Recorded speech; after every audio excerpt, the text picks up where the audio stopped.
Jesus Coffee, bon matin. Alors nous sommes dans la thématique du mois et moi, ma part à moi, c'est la consécration dans l'église. Et puis c'est vrai qu'on a énormément de personnes qui aiment servir dans les églises, mais en réalité, est-ce qu'ils ont le cœur? Est-ce qu'ils le font de la bonne façon? Servir quelqu'un, c'est bien, mais bien le servir, c'est mieux. Alors je vais vous prendre, moi, ce matin, un texte qui se trouve dans 2 Timothée, au chapitre 2, au verset 21. Le texte dit « Si quelqu'un donc se conserve pur en s'abstenant de ces choses, il sera un vase d'honneur sanctifié, utile à son maître, propre à toutes bonnes œuvres. » Jésus nous a sauvés. Il a donné sa vie pour nous. Nous qui étions sales, qui étions mauvais pécheurs. En fait, Jésus a décidé de venir se faire homme.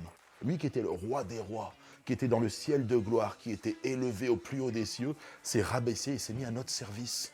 Moi, il y a un truc qui m'impressionne. Je ne sais pas si toi, derrière la caméra, tu me regardes et tu vas penser comme moi, mais le roi des rois, le Dieu tout-puissant qui descend déjà, qui se fait homme, mais en plus qui se met à laver les pieds de ses disciples.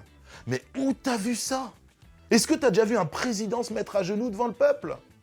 Est-ce pour le nettoyer les pieds, pour lui faire même du bien?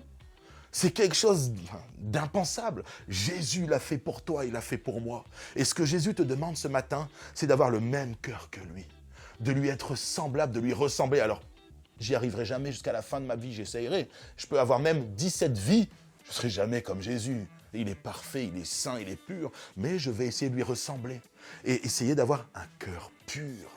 Mais un cœur pur, non pas juste comme ce vase qu'on met, dans un coin de la salle à manger. On a un beau vase avec des belles décos dessus. Allez, on le met dans le coin, il devient inutile, c'est juste une déco.